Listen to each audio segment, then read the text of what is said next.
Start recording. Good morning. Happy Friday. We're doing it. All right. Just a couple of notes on our Moodle page. I updated with our test dates. February 12th. And then I kind of had to push it a little bit deep, April 2nd. Hopefully that's okay. Then you'll be more prepared for the final exam, right? You'll have seen more on a test. I also, right before class, posted some assignments, okay? One note that I want to make is that if I go to my dashboard here, they come up on my timeline or whatever we're calling it. Used to be in a proper calendar. I don't know if that still exists. I can't seem to find it. These are not linked to the assignment. So if I bump the due dates or anything, I can't change this if someone's marked it done. So these are just me being nice and they don't mean anything, okay? And so if you're wondering about the due date, if you click on an assignment, that's the due date, okay? And so it's gonna be due Friday, the 17th.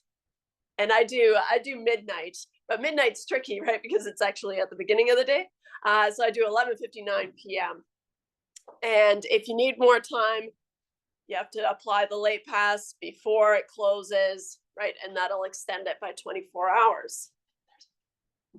Is the back door open? I sent someone to the back door. Great. Great. So in the assignments, like I said, you should be getting 100% on these assignments, right? There's a lot of them, but totally doable. And so lots of practice, right? And after today, you'll be able to do assignment 1, something to enjoy over the weekend, right? For the lull until we see each other again on Wednesday. I also posted your first Excel assignment. That due date is going to be a little bit further out because I recognize that it's, you're working through this stuff on your own and maybe you don't, have time to allocate to it quite yet. And you need to come ask me questions and things. So I made it due the following Friday, the 24th. Okay. Sometimes I do Sunday due dates, but then it just ruins your weekend. This way, I find if we make it due Friday night, it can only possibly ruin your Friday and then you're off the hook, right? So, and my Friday with questions, which is, I expect questions on the due dates. So I might not be up till midnight, but can gamble. Okay, so today we're going to do chapter 1. Chapter 1 introduces a lot of terminology, okay, that we're going to need to, oh, there, you got that, right? Now we're done. We can go home. For chapter 1, I decided I'll just use the slides. 1, because I'm lazy, and 2, that way we can do it all in one day. And so that's nice. Okay. I love this thing. Maybe I should steal it. Kind of clunky though. 1.1, notice I'm skipping 1.1. 1.1 is on, and I need to change my colors back to basics here. So 1.1 is on a case study, which is really interesting. It kind of introduces us to what statistics involves, right? And kind of some fun things, but we're not going to talk about it here. But I encourage you to read it and just kind of see what it's all about. But I do want to start in 1.2, which is data basics. So we need to learn some terminology, and so we can talk about data. Of course, we're going to be collecting. Well, we won't be collecting, but statistics in general is collecting data, analyzing data. That's a huge part of statistics. But then, of course, if we're analyzing it, the main goal is to draw conclusions from the data that we've collected, right? And so statistics is that whole kit and caboodle, I want to say, right? So we collect the data, we analyze the data, and we report the data and draw conclusions from the data. And so, like I said, last day, I think, usually we're not going to collect any data because it's quite involved and it's its own field. But I do want to talk about some kind of good data collection principles so that you're aware of them, but we're not explicitly collecting data. So before I go to the next slide, what if we collected data or we had data to collect? How would you expect to organize that data? Probably in a spreadsheet, right? Seems reasonable, right?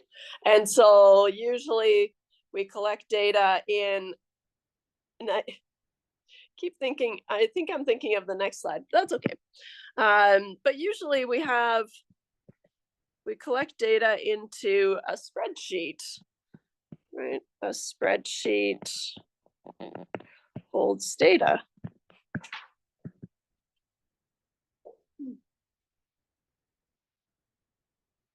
I drew this line. Usually we don't have this line, but it doesn't really look that good with just a line across. But what would we usually have? We would have maybe observation number 1, 2, 3, da, da, da. Keeps going.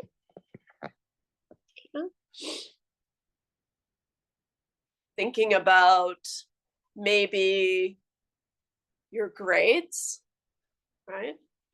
I have data on your grades. I have information on your contact information, right? I have, although it's just your Myookanagan address, which may or may not go to you, I don't know. And so kind of vague contact information. I have your student number, right? I have, I can find out what program you're in, right? And so all those things we're going to call variables. So variable 1, variable 2, right? Why would we call them variables? I know. Usually we talk about variables like x in a math equation, right? But that's because I can put in anything for x, right? And so if we think about if I ask everyone what program they're in, right, I would get a collection of different programs, right? And so people are allowed to be in the same program, but they're not all necessarily in the same program, right? It varies from person to person, right? And so that information varies. And so hence the term variable. Okay? And so in general, these columns are variables.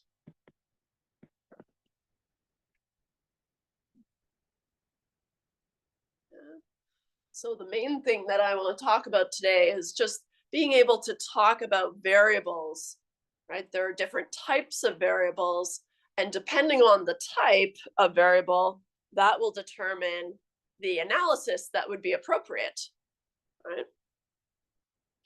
So let's see here. Here's an example. Let's see here. Can I move this over here maybe? Stave off Alzheimer's when you have to do something that you're not used to, right? I don't like it.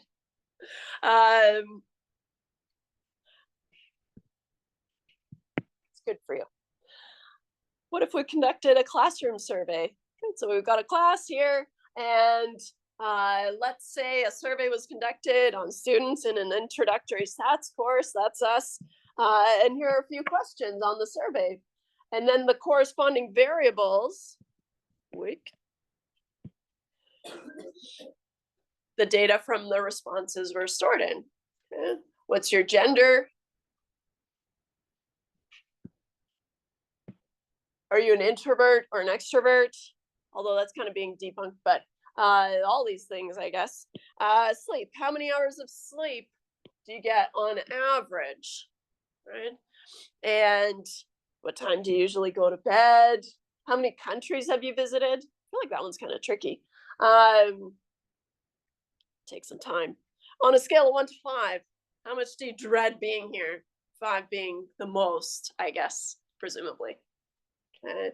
And so all these things are stored in these variables, right? We understand that each student answer, right? Every student is going to answer each of these questions, but the results will vary from row to row.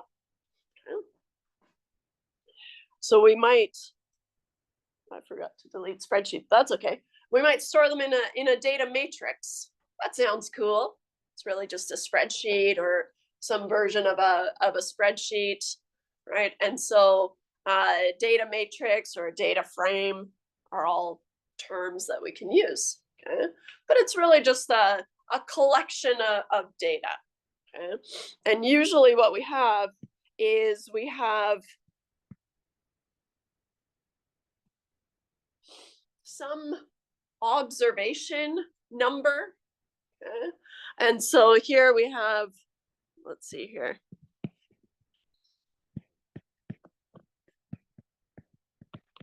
Observation number. Or we can think of it if you want to have kind of an ID, right? A student ID number, that kind of thing, right? It's really just to notice that we don't collect names. That's pretty typical, right? I obviously have names in your grade spreadsheet, but if I was to share it, I would remove your names, right? That kind of thing.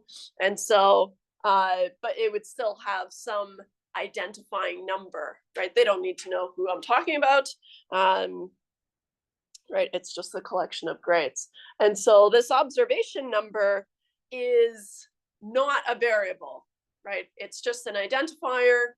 And so the observation is not a variable, right? We assigned it to each student, right? Your student 1, your student 2, your student 3, your student 4, blah, blah, blah, blah, blah.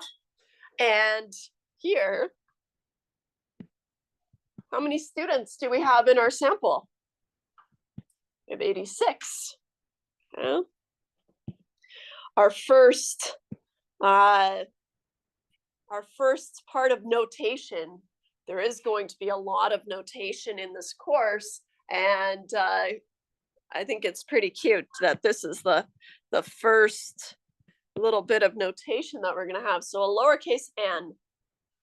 The lowercase n is the sample size.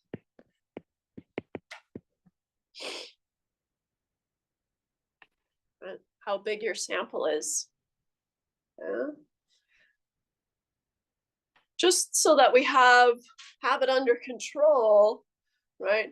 If we have a sample size, this is a sample from the whole institution, right? College, university, whatever it is they got it from, right? And so let's say it's a sample from the college here.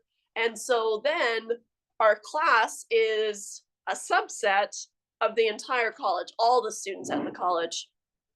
Okay. And so what we're going to have is we're going to have versus capital N. Capital N is going to denote the population size.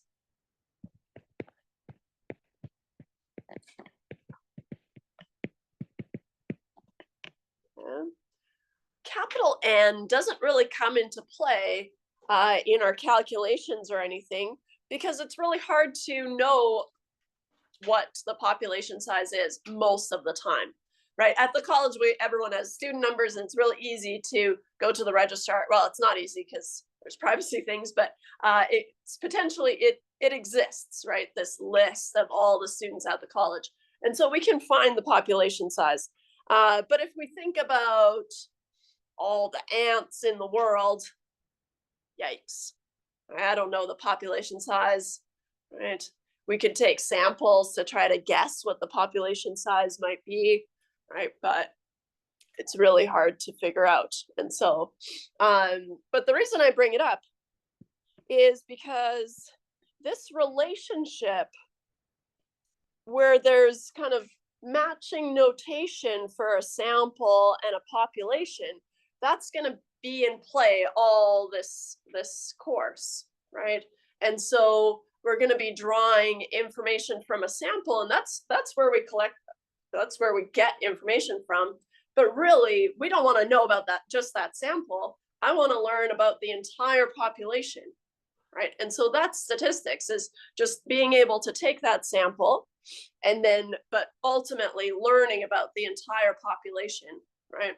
And so, so it's good to have seen this relationship, right? That we have a sample version of notation, but we also have a population version of notation. Any questions so far? Okay. So that makes all these things variables.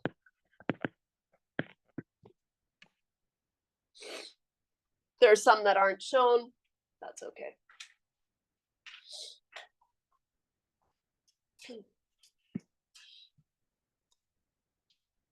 Oh, and every term, pretty sure it's extrovert, not extrovert. Seems weird. In fact, yeah, they have it right on the previous slide. Every term, it catches my eye, and I'm gonna fix that next term. I never do. Probably won't again. Anyways, okay. Different from an observation number, right? Each row is an observation, right? And so here, this observation refers to the entire row. That's pretty picky. I won't be going that deep, but just so we're aware, right? Each observation number has it is a row, right? And each row is an observation. Okay. Okay.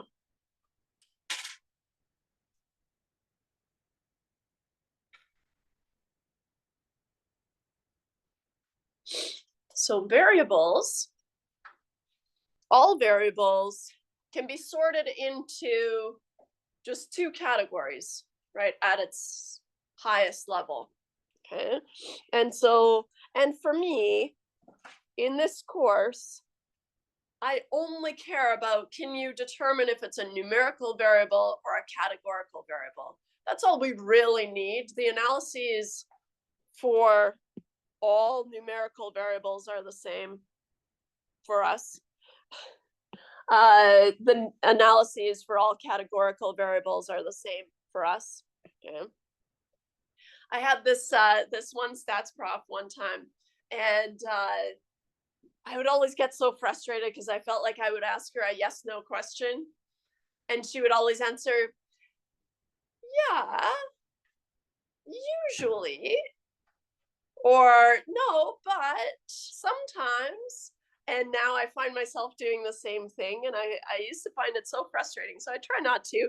But of course, you know, for our purposes, right? They're siloed, and really,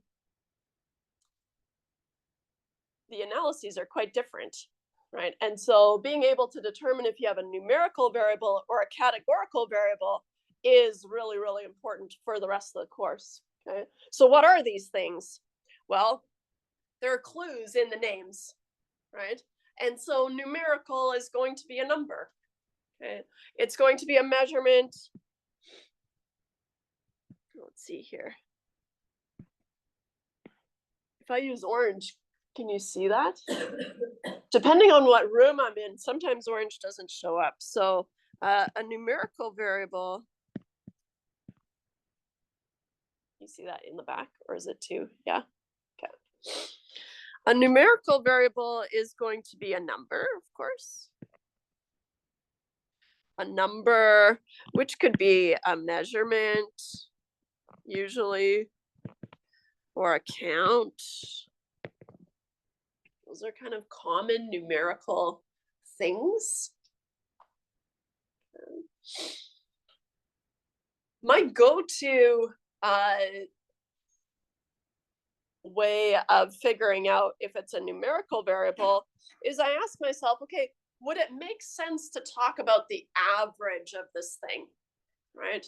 And so we can talk about the average speed, the average grade, the average height, right? All those things, the average age, right? All those things make sense to talk about, right? And so that's going to be kind of your the guide.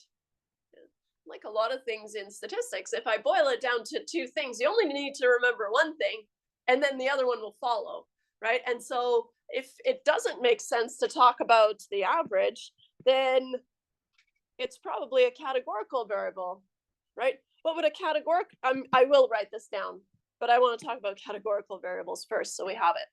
A categorical variable is exactly as the name kind of gives us a clue about. So if we have categories, right? If I ask you if you have a car, what color is your car? Right? Might be black, it might be blue, it might be white, it might be red. I don't know. It might be gold. I don't know. Can't think of any colors. Right? But all those colors can be put into categories, right?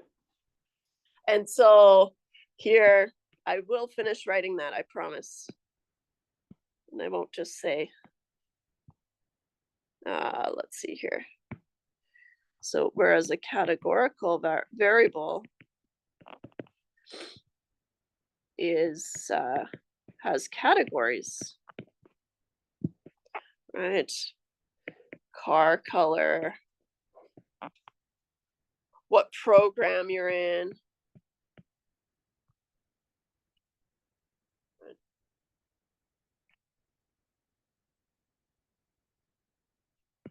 It doesn't make sense to talk about the average car color, right? How would you find the average car color, right? That's hard. Doesn't make sense to talk about the average program, right?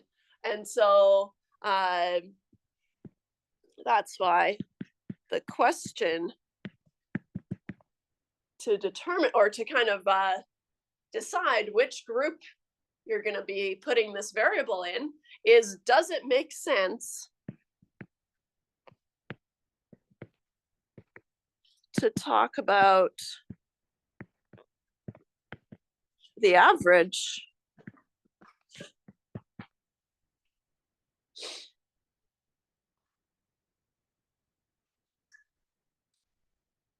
one really difficult thing about stats, especially intro stats, is there's a lot of terms for the same thing depending on what field you're in. Okay, so I like to use numerical and categorical, but some fields, I think definitely biology,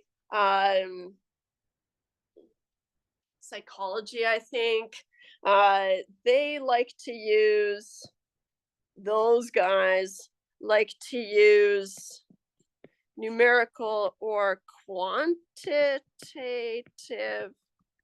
right? Quantity, right? So still a number, but the hint isn't as strong, right? And so that's why I prefer numerical for kind of starting out. But if you hear quantitative data analysis, that sounds really fancy, right? But that is what we'll be doing, right? And so, whereas here, categorical could be, can you guess? Qualitative, nice. Qualitative data analysis, right?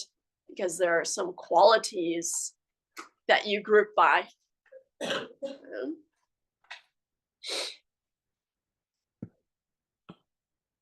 Categorical data analysis is kind of where we'll start, right? Kind of pick up some skills, and then we'll move into numerical data analysis. There isn't a whole lot we can do for categorical data in the beginning, right? Because if we think about what program you're in, right? I get a collection of all your programs that you're in. At the end of the day, all I could report to summarize that information. Is that me? Is it in the ceiling? Okay, just a sec. I can't figure out how to mute everyone. There. So it used to be, okay, that's fine. It used to be that I could just say start muting, but that, I don't know. Can't keep up. Right. What could I do? So I've got a collection of programs, right? If I had to summarize that column of data, right? All I could really do is say, okay, 14 students are in arts, 16 students are in nursing, whatever, right? And so really we're just going to be reporting counts or percentages, right? Or proportions, which are all the same thing. Just different versions of each other, right? And so there's not a lot we can do to summarize categorical data, whereas for numerical data, we might talk about the average, right? We can do some calculations with that, okay? Because they're numbers. So I will talk about these next layers, but for us, we're just going to focus here. But I think there might be some assignment questions where you need to know this terminology, but I'm not going to test you on it, right? I'm just going to keep it numerical, categorical, because that's really what we need to know.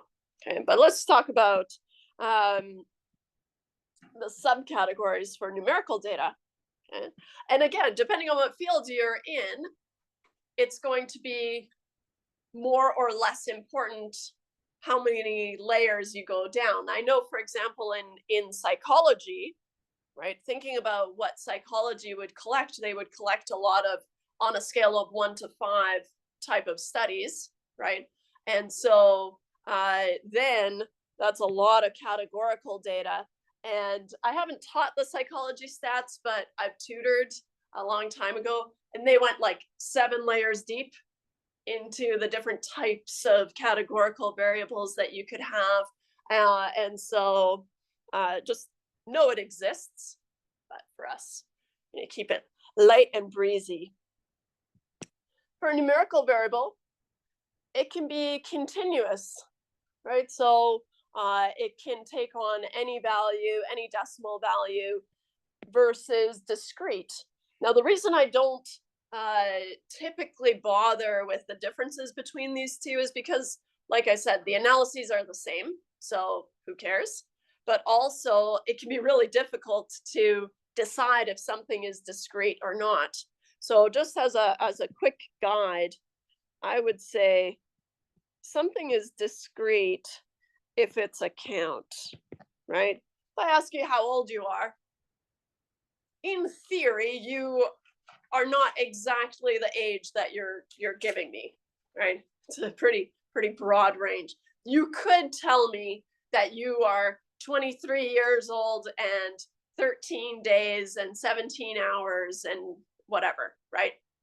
That's true, but that's not how we usually report that data, right? And so usually age is discrete, right? Because it's a count, right? Because we only give these kind of discrete numbers with no decimals, right?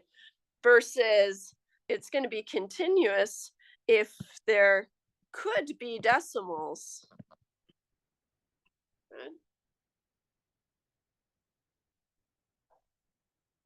Just as a general rule of thumb. But like I said, the analyses stay the same, so it doesn't really matter to us.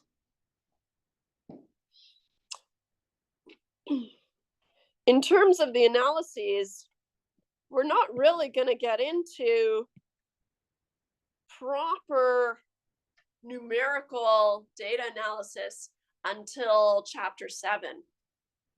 We're going to see a lot of numerical variables and we're going to work with them. But the actual analysis that you're going to be doing it doesn't pop up until chapter 7. Just to give you a little roadmap. Like I said, we start with the categorical data analysis. And so they're grayed out, but I want to talk about them anyways, just like these in by that logic, these should be grayed out as well. But so a categorical variable can also be split into two things. And we don't call it regular categorical, we call it nominal. Nominal or ordinal. Uh-oh. You can call it regular categorical if you want. I like nominal because the only difference between these two is that for a nominal variable, there's no natural ordering. Okay. No natural ordering. Whereas an ordinal variable has natural ordering.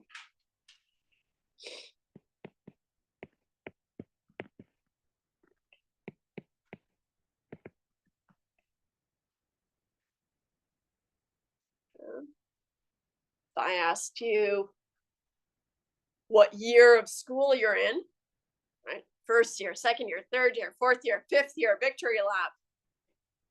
No shame in that, right? And so, but there's that natural ordering, right? If you were writing a report, so the only time it would be important is if you're writing a report and you've generated some sort of visualization, you want to keep that natural ordering. That's the only reason to remember that it might have some natural ordering, right?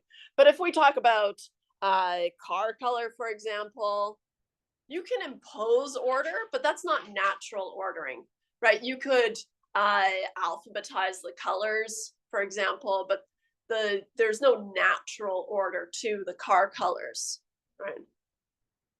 And so that's really the only difference. And so if there's natural ordering, you should preserve it in your reports, right? Because it doesn't make sense to report on third years and then first years and then fourth years and then second years or something silly like that. Right? Year of school, that's a tricky one. Does it make sense to talk about the average? I could be convinced, right? In this class, the average year of school is this. Okay, sounds reasonable, right? What if I wanted to break it up by, okay, this is how my first year students felt, this is how my second year students felt, this is how my third year students, fourth year students felt, right? Then it's categorical. Now we're getting into kind of the difficult part of stats, but also the fun part of stats, right? Depending on how you want to report things, right, that'll determine if you treat it like a numerical variable or a categorical variable, right? But if you want to treat it as a numerical variable, your argument for that would be it's numerical because it makes sense to talk about the average and because I want to report the average year of study, right? And so kind of as a roadmap, our serious analyses don't start until chapter 5. But we're gonna start. We need to build a bunch of skills before we can get into the serious analyses. And so that's why it's not until chapter 5. But we'll start that after reading break. And it's probably my favorite part of the course when we get to talk about inference. Okay. And so I know, then what's this? My second favorite part of the course. Everything before reading break. Just as a little roadmap, in chapter 5, we focus on one type of analysis and we learn all the skills that we would need to know. Okay. But what's really, really nice, even though chapter 5 is kind of a lot and pretty heavy, we take those skills and then we just apply it to a different type of question, and we take those skills and then we apply it to a new type of question, and then so we're doing the same thing over and over and over again. Okay? So as long as you're kind of sticking with it, right, a pattern will start to emerge and say, oh, we did this.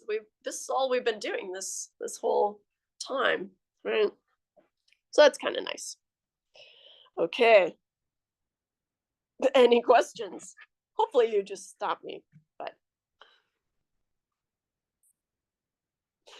okay.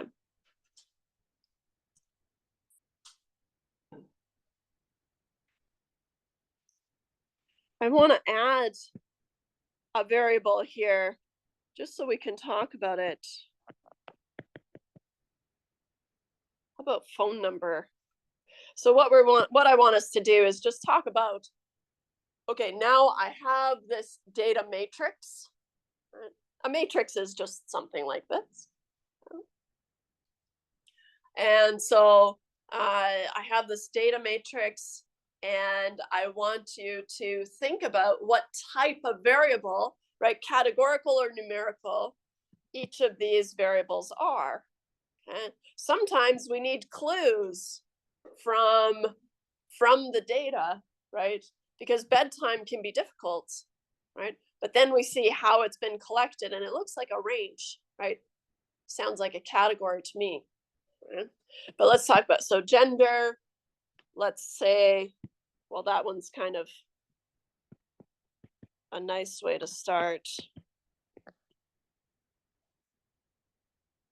Categorical, right? Can break it up into categories. The average number of hours of sleep you get per night, just looking at that information, right? 5, 7, 5.5, 7, 3, 3, 3. Oh my gosh. Yikes. Should pay more attention to the data. 3 hours of sleep? Are you kidding me?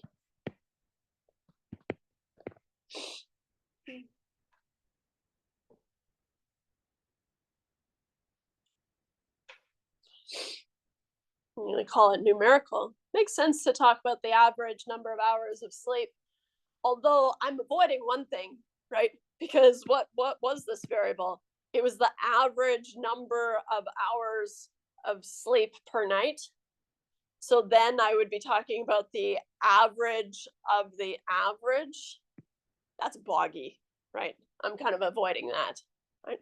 But it's still a number. We can talk about the average of the average. In fact, we will be talking about it. Bedtime. The clue is the categories, right? Between 12 and 2, 10 and 12, 12 and 2. Now people are going to bed late. Yikes. Okay. But I would call it categorical.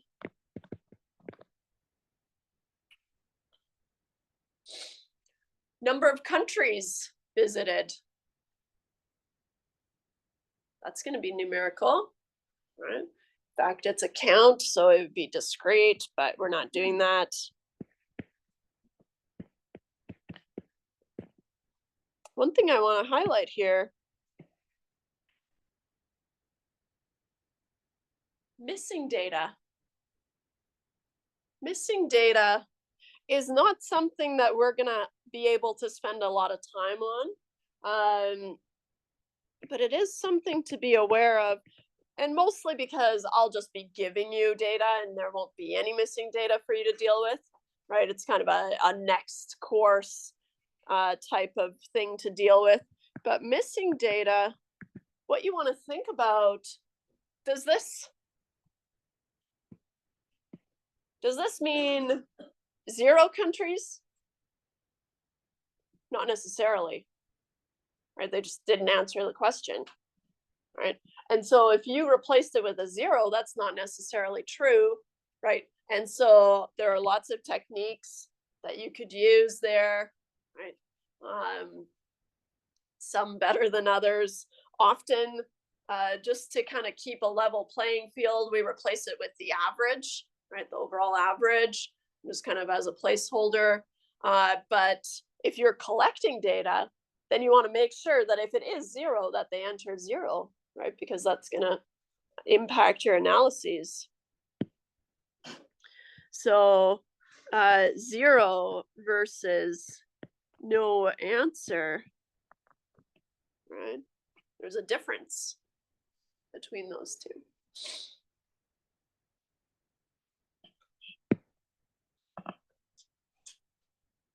The level of dread, that was on a scale of 1 to 5, right? And so I could be convinced, right? It's one of those, as long as you use the correct argument, right? Which would be what? Well, if you want to talk about the average level of dread for this course, right? Then yeah, it's numerical, right? Then treat it as a numerical variable. If you want to split your analyses by these dread levels, right? Then they're categories, right? So then you would treat it as a categorical variable. Okay. And so here, I would say either you can convince me either way. And sometimes we can have these kind of flexible variables depending on what we want to talk about in our report, right? Convince me either way. Oh, that looks like a mean smiley face. Better. And then I added one.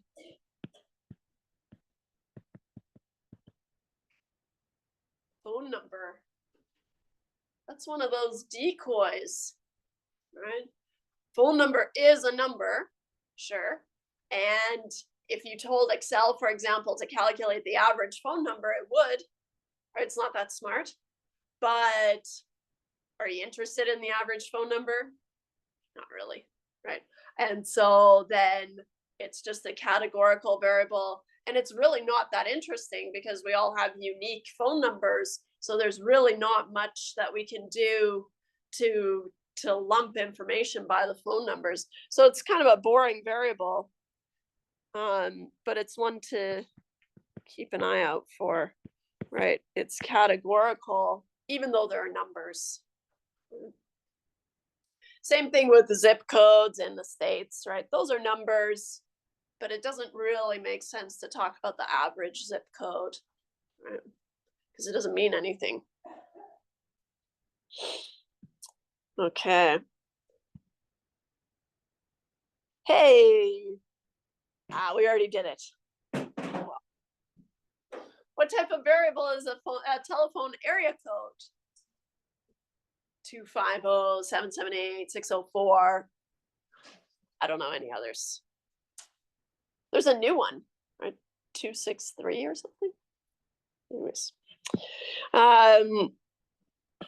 well, we already established, right? That's a grouping mechanism, right? It used to be just 604 and 250 in BC, right? 604 if you were in the Lower Mainland, 250 if you were anywhere else. which, yeah, used to throw people off. No, that's an interior phone number. No, it's an island phone number. It's both. It's just anywhere outside the Lower Mainland. And so we know it's categorical, right? Does give us some information, right? Now, not really, because we don't have to change our phone number all the time. We used to. But it's not numerical. Those are decoys. And like I said, because I'm not making you talk about ordinal, right? Numbers have natural ordering. So if you went for ordinal, that's I'm okay with that, right? And so it could be either of these. Either, since phone numbers have natural ordering.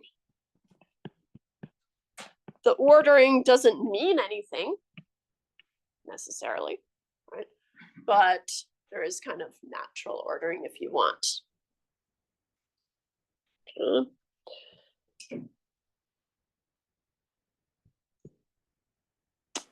Any questions about variable types? Okay. I suspect you've seen a scatter plot before.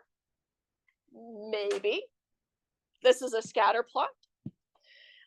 So here, this is what we call a scatter plot.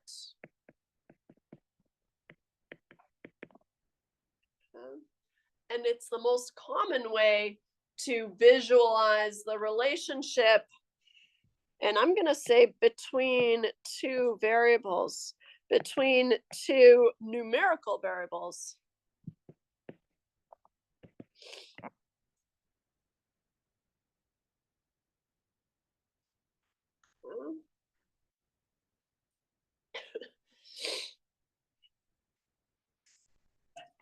When we look at scatter plots, really what we're interested in is if there's a relationship between these two variables, right? And so here, my first variable is GPA. Okay? And just as a refresher, because maybe it's been a while since you did any math style courses, but this axis is your x-axis, and this axis is your y-axis. And as with a lot of things today, you just need to remember one. And if you're having a hard time, I had a student one time tell me that, oh, Emily, I can't remember any of those ever. And so I just imagine that there's this tree and it's falling down. And down here, there's this little guy and he's standing here and he's like, no. And that's the x-axis, I guess. Pretty extreme, but whatever you need to do, right? And so the reason it's going to help you is because, let's use dark blue maybe. On the x-axis, we're going to put what we call your explanatory variable.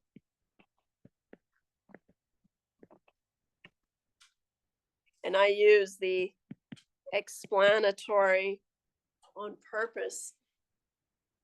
Could also call it the independent variable, but that is less of a clue, and so I use explanatory or independent variable.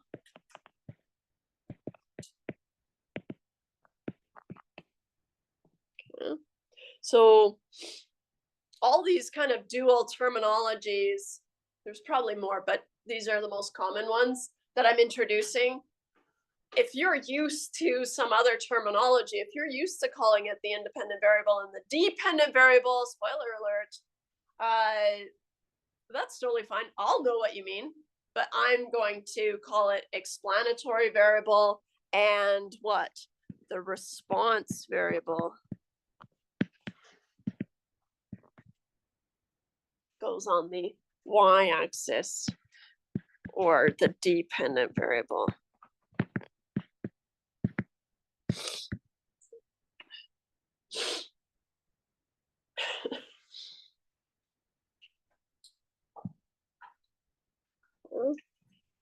One thing about the response variable is the response variable is going to be the variable that we're interested in studying.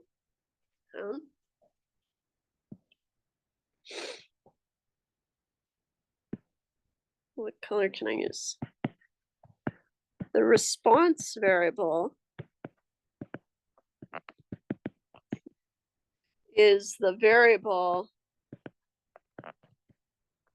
we are studying.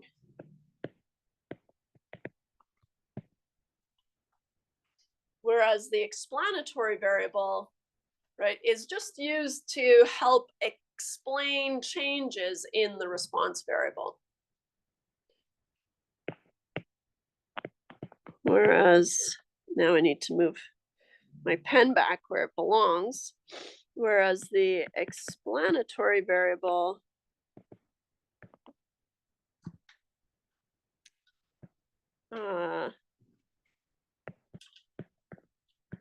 is used to help explain changes in the response variable.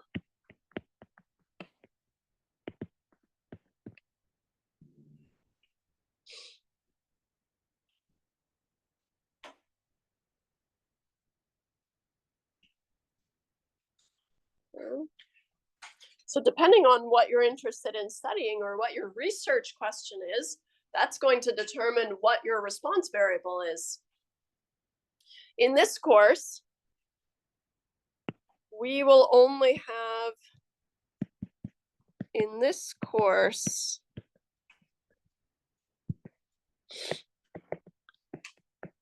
we will only have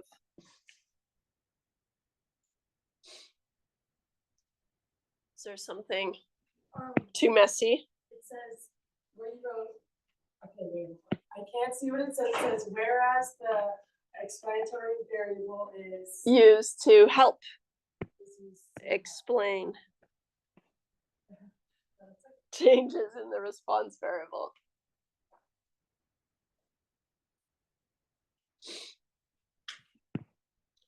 So in this course, we will only have a numerical variable, a numerical response variable.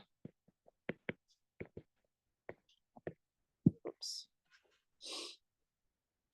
We can have a categorical response variable, but that's for a second course, right? Which is, it doesn't exist, so it's for a third course, maybe. Well, we don't offer one. It exists.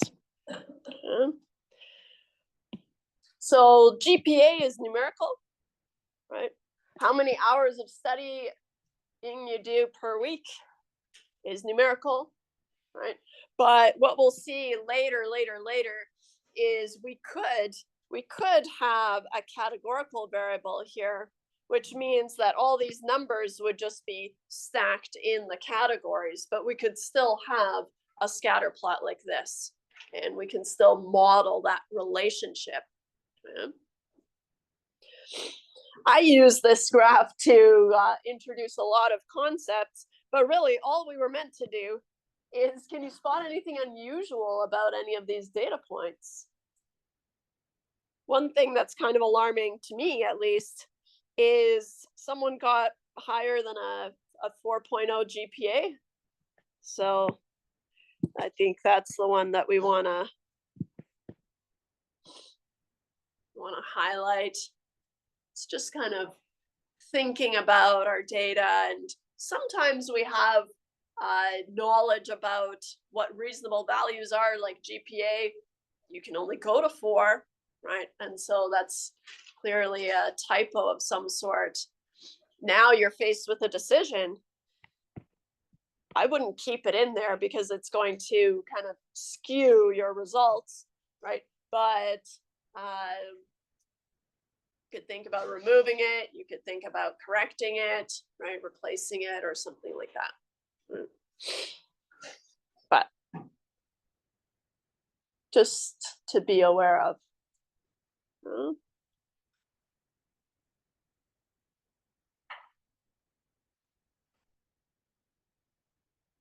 At first, I was startled to see that I kept the answers, but I really don't like reading a lot of multiple choice like this. It's really difficult. And so, especially here in class, it's more of an assignment activity. Okay? So I'll just give you the answer and we'll talk about why it's not the other answers. Okay? So if you have a scatter plot here, which of the following statements is correct about the head and skull lengths of possums? Cute. Maybe not so cute. I don't know. It's been a long time since I've seen a possum. But I guess it was kind of ugly.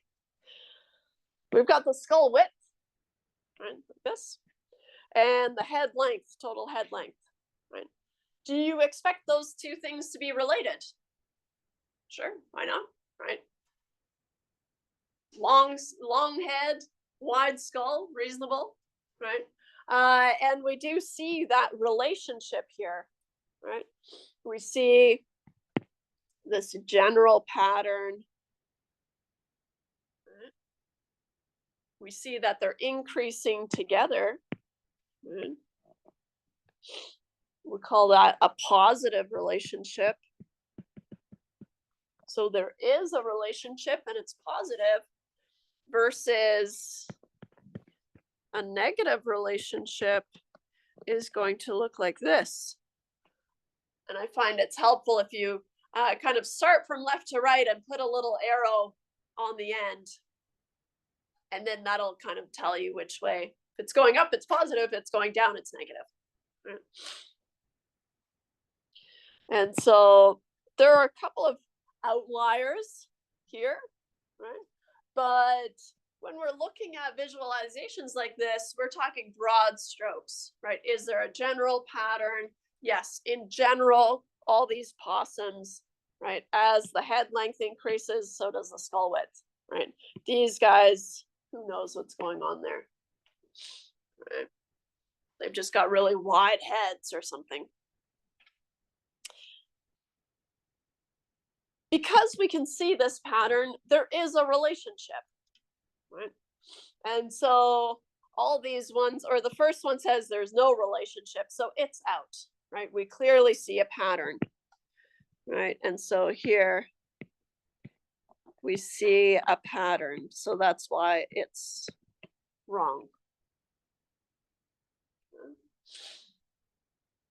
If there's no relationship, what would that look like? Then it would just be a cloud of dots, right? No movement in one direction, right? And so no relationship looks like and maybe I can move this up here. I know, sneaky. No relationship. Oops. Would look like a cloud of dots. Doesn't matter. Oh, that's doesn't matter what the head length is. The skull width could be anything.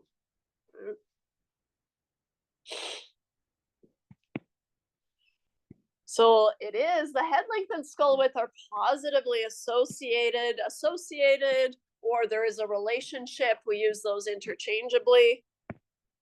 Associated or a relationship.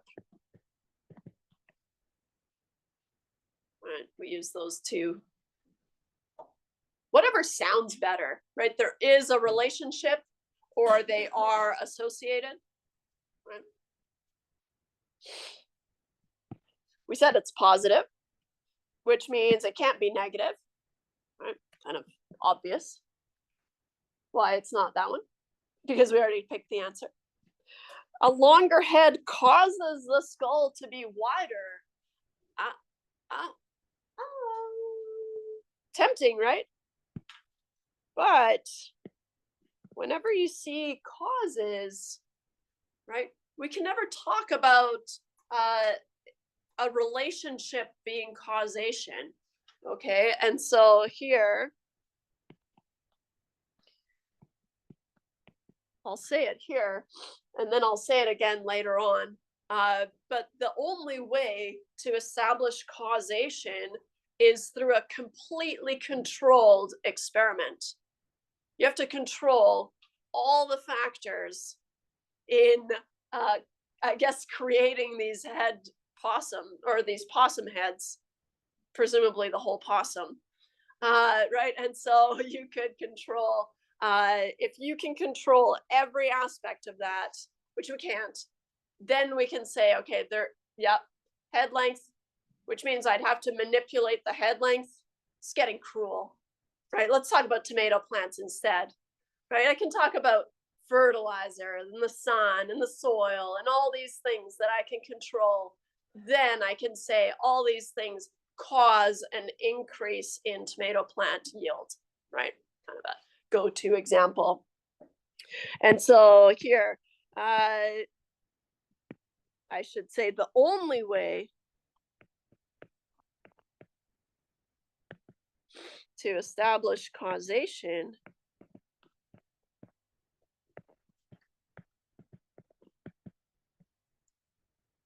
is through a completely controlled experiment.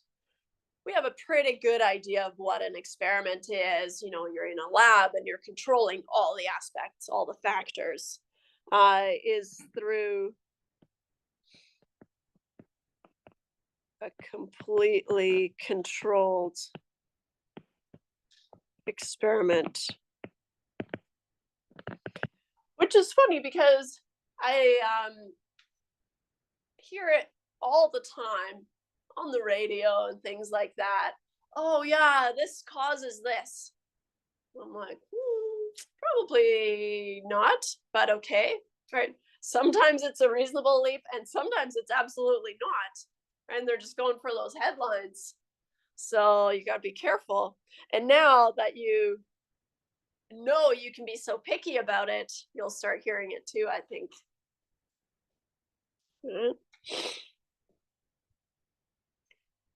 Oh, I guess I should. Any questions about that? Okay. So when there's some sort of relationship or association, right? We can also call them dependent variables. They're dependent on each other, right?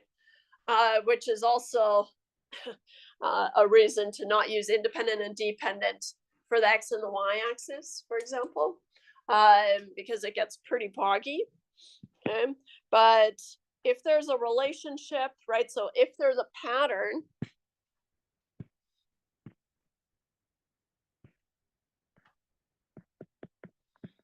if we see a pattern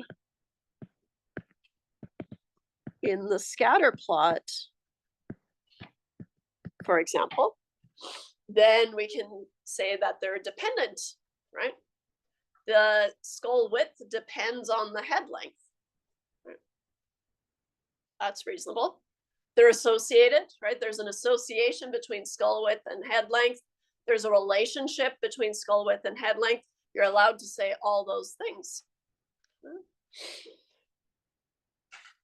Whereas if you have two things,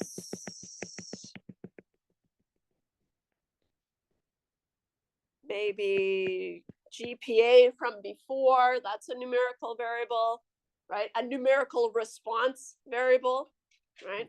And so against maybe something, what's something that would be not related at all? Number of pets. I think is unrelated. I'll probably bring it up again, but let's see here. I want to show you. Um, I can't remember. Spurious correlation, but he's got a Tyler Vision. That's it. So spurious correlations, they keep adding more to the list all the time, and they used to be pretty you know, gruesome, all about death and things. But I guess the viewership of the Big Bang Theory correlates pretty well, pretty strongly with the Google searches for how to make a baby. It's a new one.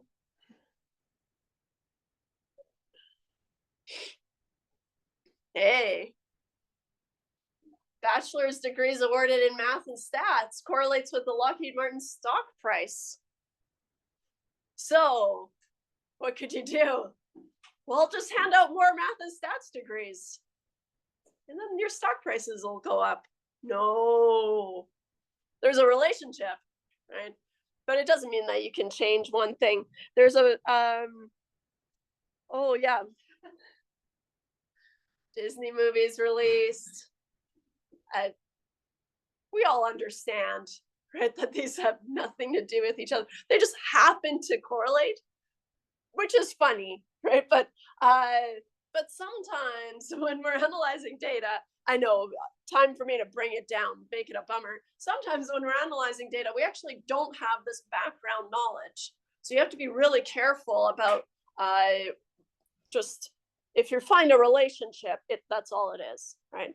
And so kind of, but pretty fun.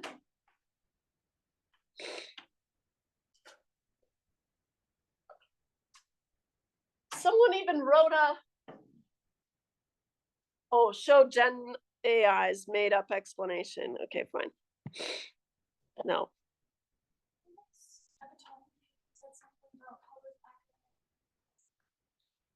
Yeah, so yeah, that's what I was trying to get to. Because I feel like this one looks like I don't know, copy left. I don't know. Can't tell.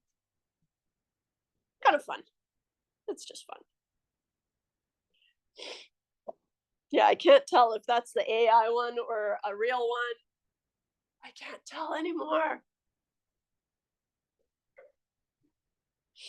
Anyways, so there's no relationship, right? You can say that they're independent of each other.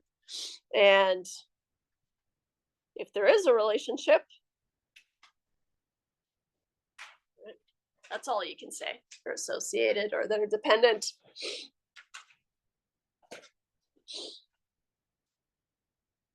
Okay. Section 1.3 is on observational studies and sampling strategies. Now, most of the time, right, if we're collecting data collection,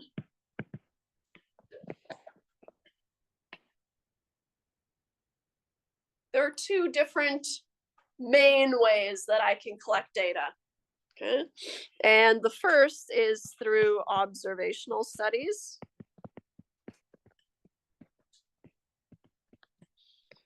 And the second is through an experiment. Okay. We don't talk about experiments that much or hardly at all in this course because we're not really going to be relying on experiments, and they're their whole other thing and kind of a different beast, okay, in terms of analysis. And most of our data will come from observational studies. Now, observational studies are just anything where you're just observing information, right? And so, for example, if I ask you how tall you are, right, I'm not manipulating anything, right?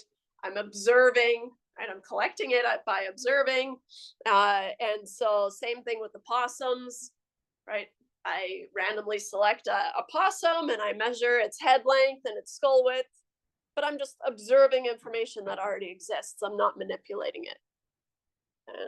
And so here, this is kind of the most common, right, type of data collection that we will be considering. So we will consider mostly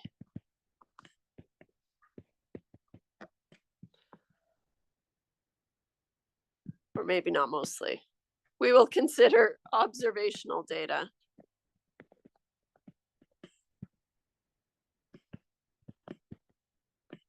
For the most part.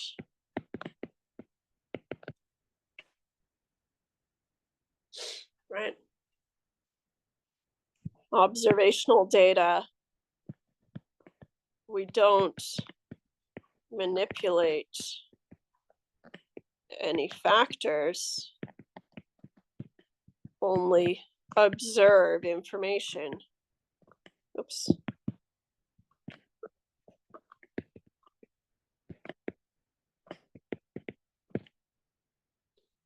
Whereas an experiment, right, we manipulate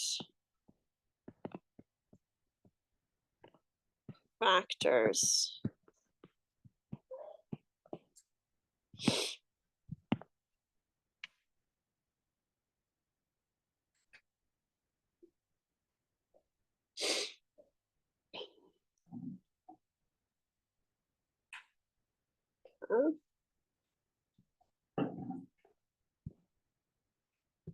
Okay, I should have deleted that slide.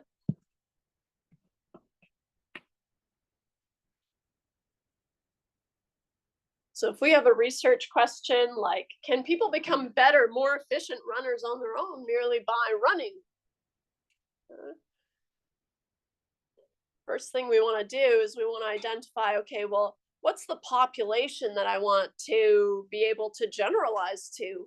Well, here we have can people, which means that the population that I'm interested in is all people, right? Which means that my sample should probably be from all people. Now that's rarely the case, right? So here, right, if we take a sample of a group of adult women who recently joined a running group, that's pretty specific, right? And so now I can't use this information to generalize about all people, right? You want to be really careful about that. However, you can generalize it to adult women if I'd say that's even a stretch, right? If you randomly sampled from this running group, but I don't think that's the case. So even this feels like a stretch to me.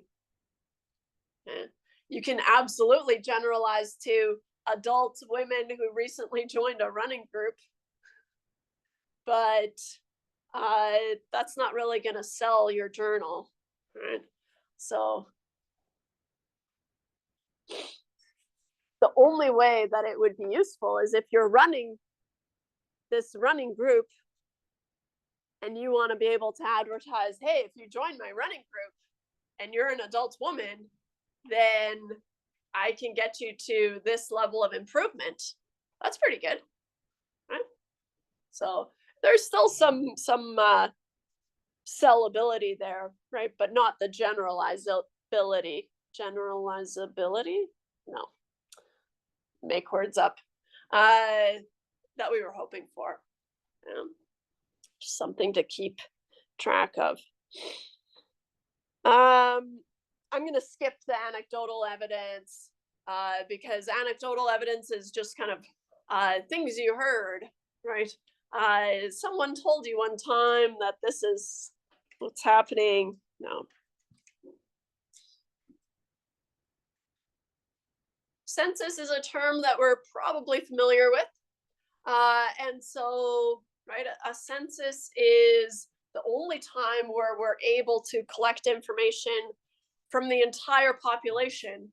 What's funny though is even when StatsCan puts out their census, they don't actually put it out to everyone, right? You don't always have to fill out the census. And so, but they feel like they've done enough to generalize to the entire population, right? And so when the sample size is the population size, then you have a census. There are lots of problems with taking a census. It can be difficult / impossible. Okay? Even when StatsCan puts out their census, our population changes every minute, every second, right? And so so even then, it's not truly a census, is it? Right? And so but more importantly, it's difficult and expensive. Oops.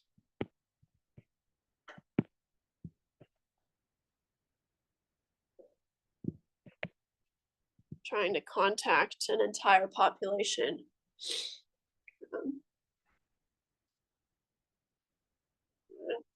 And there are still, even if you try to contact them, right, there's still going to be some individuals who just don't do it, right?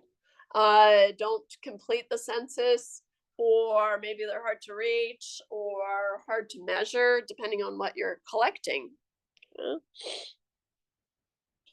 The problem is that these kind of difficult to find people, right, are often kind of different from the rest of the population, and so you do want to include them in your population, but so that's why it's difficult, right, / impossible.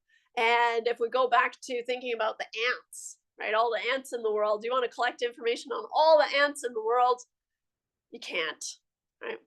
We don't even know where they are. And so population changes is obviously a big deal. And the beautiful thing about stats is that sampling can replace a census. So of course a census is powerful, but the trade-off is expensive and not actually as accurate as we want it to be, right? And so sampling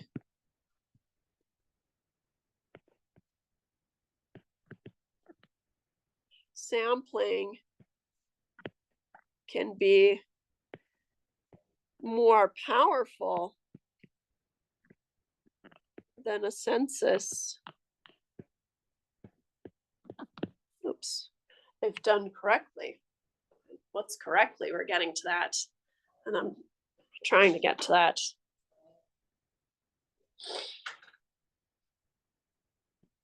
And there's lots and lots of examples kind of data collection gone wrong. But of course, illegal immigrants are reluctant to fill out a census form, obviously, and that doesn't surprise me at all. But you can look through that if you want. But I need to talk about what good sampling is, so I need to get there. And so sampling, like I said, is often kind of more powerful, more useful to us than taking a census. And so that's why we don't really bother anymore. We can take a sample and we can learn about the population, right? That's what we said inference was. Taking a sample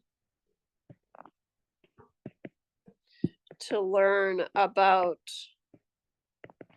the population.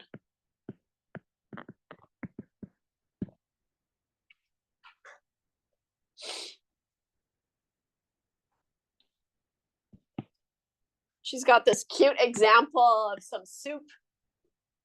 So you're making a pot of soup and you sample it.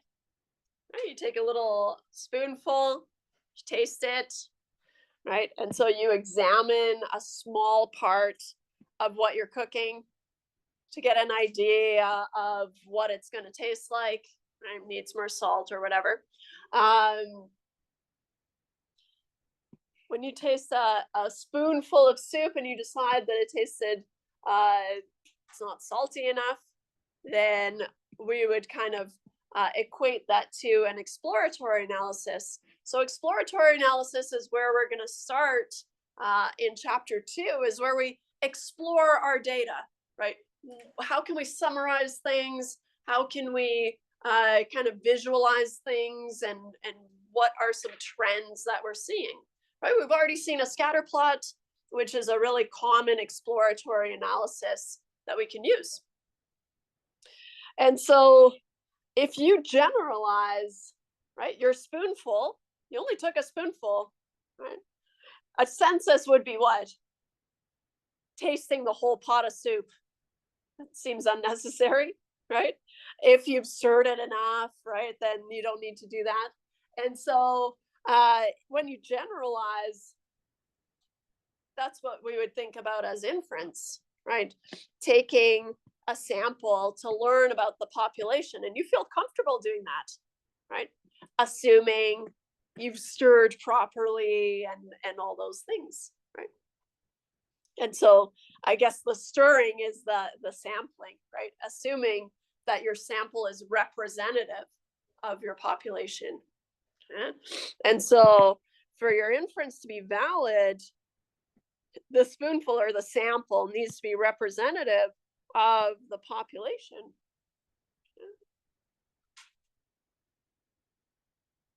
There are problems with, if you haven't stirred properly, right? But so how do we make sure that we have a representative sample that's you're able to draw conclusions from? Sampling bias. So things to avoid. We'll start there. Kind of bad sampling, if you will. Bias, just as a definition, is systematically favoring one outcome, right? Or systematically favoring, I'll say an outcome. It can be more than one, I guess, right? Or avoiding a subgroup, right? Would be bias. People you don't want to hear from. So some sampling bias, sampling bias can come from different sources. So non-response is probably the most common one, right? So you have decided you're going to send out a survey to this many people, and you send out those surveys, but then you only hear back from 10% of them. It's pretty common. Those 90%, those are all non-responses. Yeah. And so then you're facing the problem of, okay, people who do surveys might be different from the population that you're trying to draw information from, right? That's pretty common. The problem is, okay, so we might be aware that all these things are problems, but it's the only way that we can collect information. So we're kind of in between a rock and a hard place, right? Because we still need to collect this information, and we still want to learn about the population, but there are all these kind of I guess things we would need to declare in our report, right? There was this much non-response, and our results may be biased because of it, right? Same thing with voluntary response, right? See it quite often. Hey, do you want to do this survey?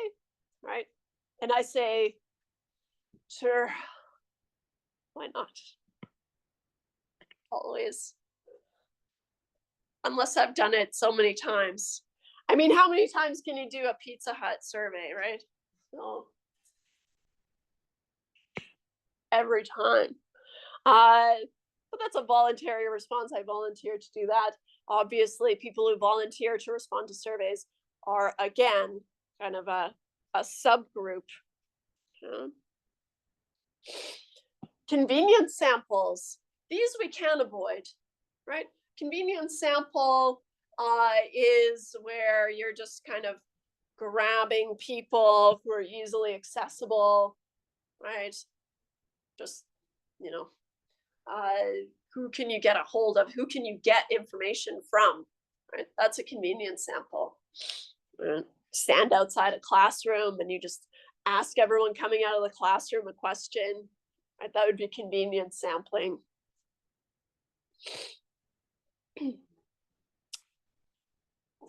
There's this famous example of sampling bias. So in 1936, I'll highlight that because that was a while ago, right? And so Landon sought the Republican presidential nomination opposing the re-election of FDR. And so the Literary Digest polled about 10 million Americans. That's a ton of Americans, right? And they got responses from 2.4 million. That's still a really high response rate, okay? 2.4 out of 10 million, so there's a lot of non-response, obviously, right? But they got a huge sample size, right? And maybe even heading into this course, you kind of have heard, okay, yeah, big sample sizes, those good, right? You want big sample sizes. If you're taking a sample, you want to have a big sample size because then your results are more robust, right? But that's only true if you have a big representative sample, right? And which we're I guess, spoiler alert, we're gonna find out they did not have, okay? And so here, this is a large sample.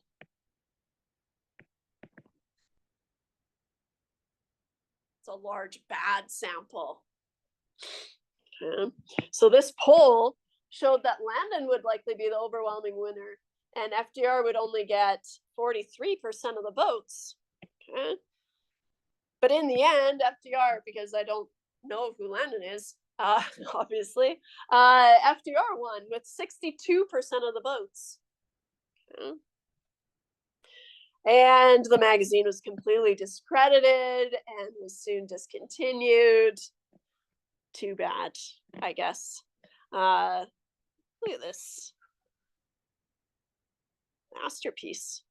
Okay. So what happened?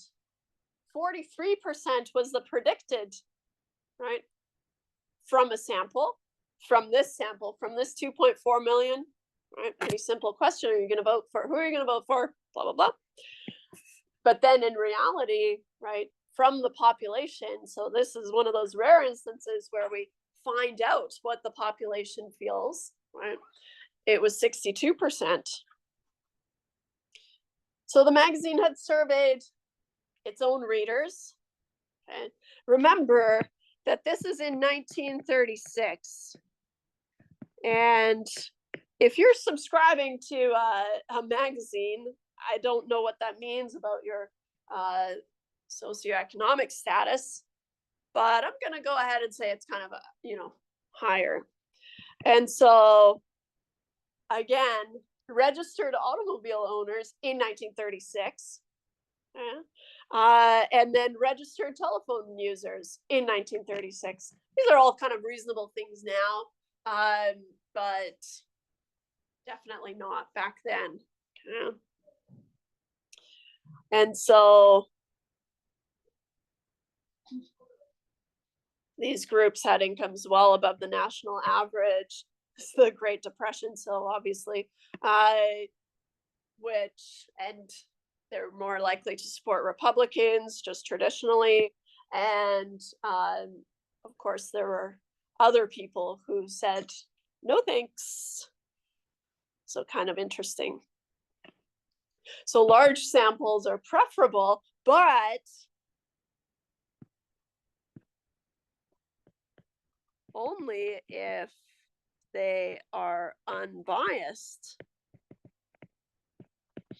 I'll finish that sentence a little bit quicker.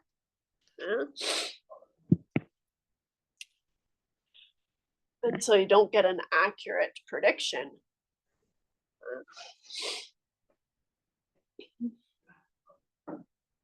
So how do we get, I'll jump to it because I'm worried about timing here. To collect an unbiased sample,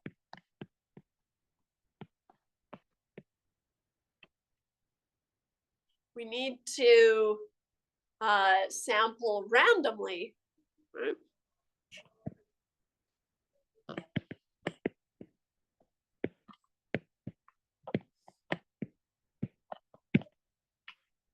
Okay.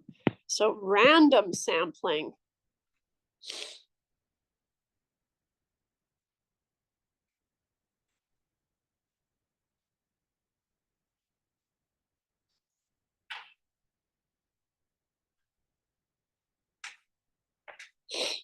Here's some practice that you can go back to. I kept the answer highlighted because I suspected I'd be running out of time. How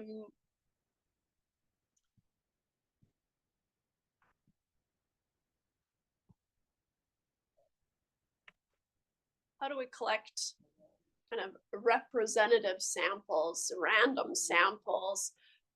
Last kind of tidbit of terminology, just because I know it's on one of the assignment questions, but a prospective study is in the future, right?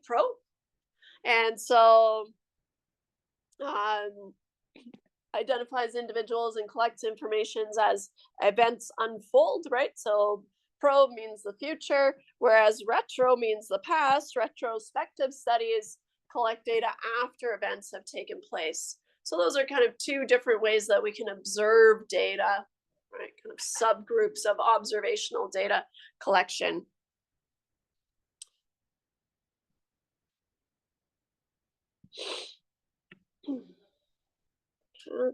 Obtaining good samples, right?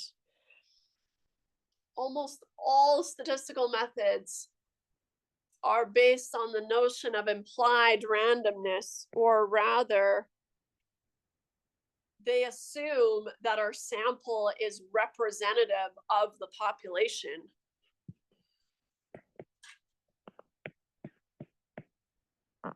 They assume our sample is representative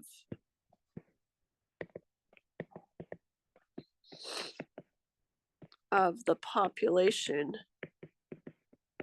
right? And the only way to do that is to collect a good sample, which is a random sample. Okay? So later on, there will be assumptions that we need to check, okay? And for all of the tests that we're going to do, kind of statistical tests, is your sample random is one of the conditions that we need to check, right? Because we have to be able to assume that our sample represents the population. Otherwise, we're kind of backed into a corner.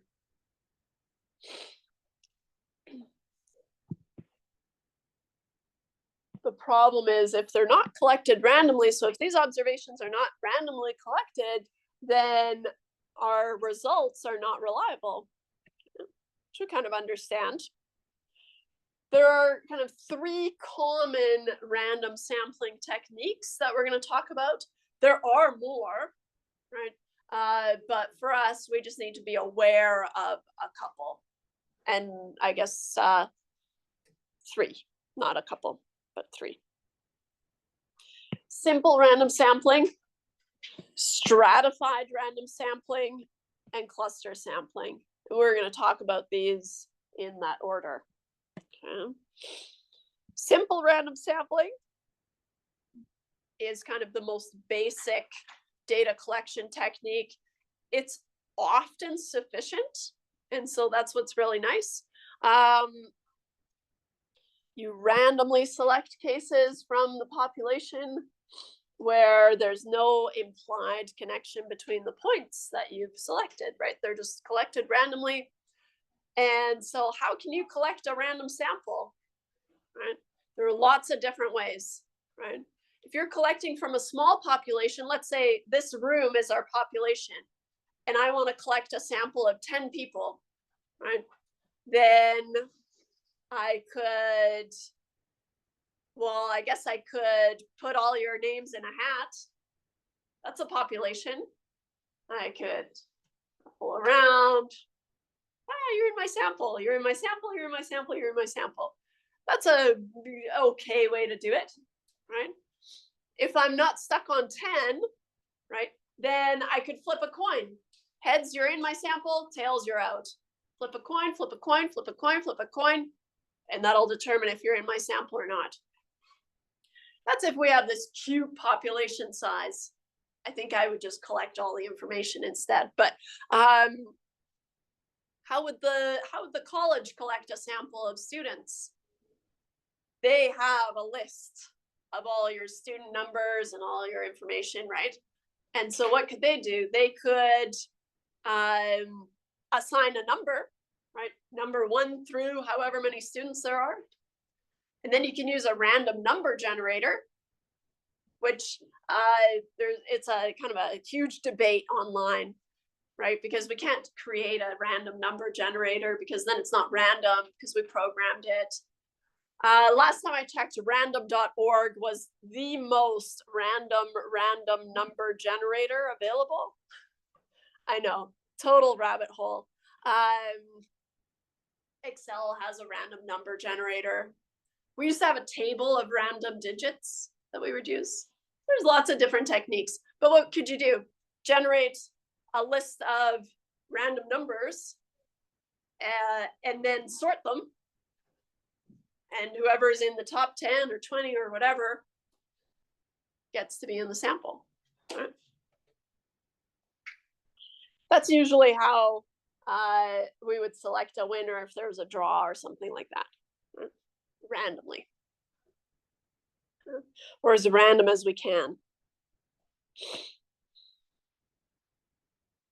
A stratified sample. Now we have strata, and you might be familiar with the term strata, right? If you live in an apartment building, that is a strata, right? And why is it a strata? Because it's made up of similar observations. All the units in one building are all similar and they work together and they need to kind of cooperate, right? And so here, what's important is that strata are made up of similar observations. So if we're the college, then maybe strata could be what program you're in, right? If you're in mechanical engineering, you might be different from someone who's in a business administration diploma, right? For example, right? And so, or your opinions might be different. So then you could sample randomly within each stratum. Okay? So a stratified sample, move this. Nope, not like that. Move, hey, trying to move my pen situation there. So stratified sample, right? You have these kind of similar observations that you've broken up into strata. Obviously, there can't be any overlap, right? And all your individuals have to be in a strata. Notice that they don't have to be the same size, but you randomly select typically the same number of observations within each strata. Okay. So we take a simple random sample from each stratum. And I should clarify here, a simple random sample, we usually abbreviate SRS. Making stratified random sample kind of tricky, but we don't call it SRS. We only call the simple random sample SRS. The reason I bring that up is because in a lot of questions, it'll say they collected an SRS of, 30 individuals, right? Just a simple random sample, which means what? You're allowed to assume that that sample is representative of the population. That's cool.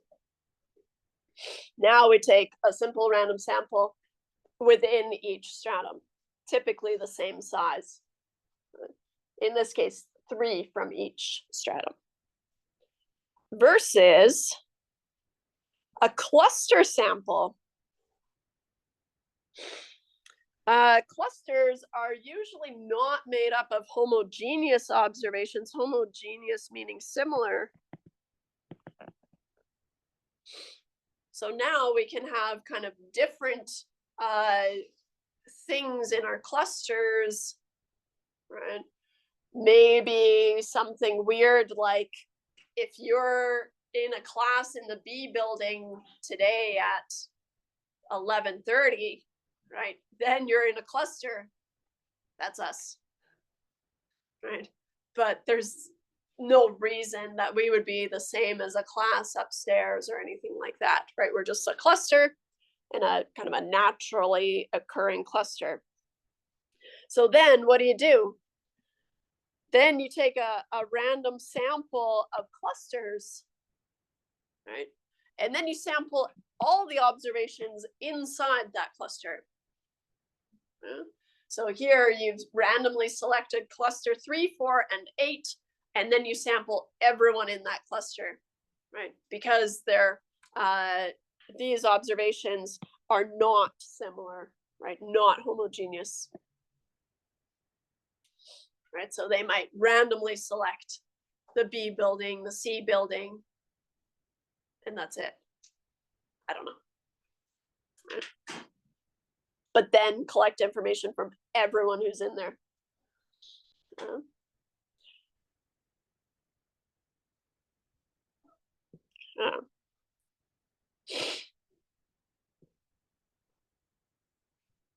Like I said, I don't really like these kind of trickster multiple choice questions, but they do kind of bring up some things to think about.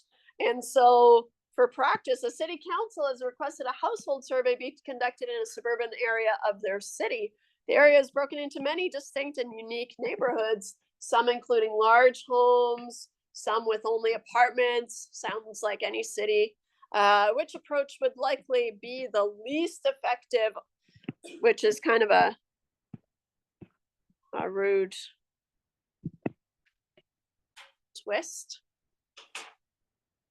I kept my notes on there. So simple random sampling is always safe, right? And so that's a good choice. And so, but we want the least effective, which I don't like, which would be cluster sampling. Why? Why is that a problem? Because if we know that we have these areas, right, kind of pockets where there are large homes and pockets where there's only apartment buildings, right? People who live in these areas are likely going to have different opinions on different things, right? And so if you randomly sample and you only end up looking at areas with large homes, right, then you're pulling a Literary Digest, for example, right? So that's why that would be bad. Stratified sampling, I would say, would be best in this case. What's the difference? Cluster sampling, you randomly select clusters and then you look at everyone in those clusters. Whereas stratified sampling, you take a random sample within each of these neighborhoods, right? And then you collect those and that makes all your data. And then we didn't talk about blocked sampling, so just ignore that.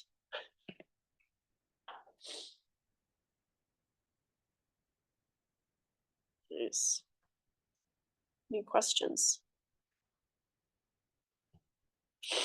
Like I said, for experiments, I don't have a lot to say about experiments, except I'll write it down again. The only way to establish causality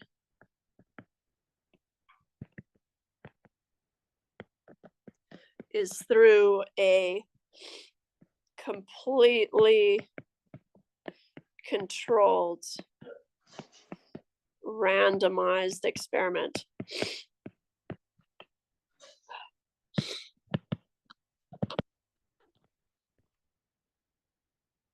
It's really all I need you to take away from experiments in this class.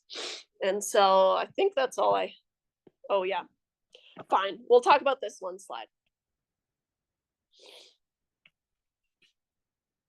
You want to do an experiment. So experimental design is its own field. Okay? And so, but here are some kind of principles to keep in mind. You should always have a control, right? And so you can't just give everyone some sort of drug and see what happens. You should probably have a group that didn't get a drug, a placebo perchance, to compare the two, right? You should randomize. You're going to randomly assign subjects to treatments and to the control group, right? If you watch enough kind of medical dramas, you'll be familiar with the clinical trials. But did he get the placebo? We don't know. It's a double blind. Double blind means what? The patient doesn't know, but also the doctor doesn't know, right? And that's the only way that you can kind of keep it safe. But I found it in the closet. I know. Just need to watch some medical dramas. Should probably replicate your study, do it more than once, right? And then if there are kind of things that you think could affect the outcome, you can incorporate them into your analyses by calling them a block. But that's kind of, I think, way too far for us.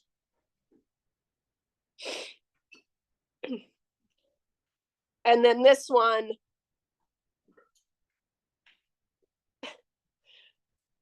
it takes me a while to kind of pick this apart, but the most important thing is if you have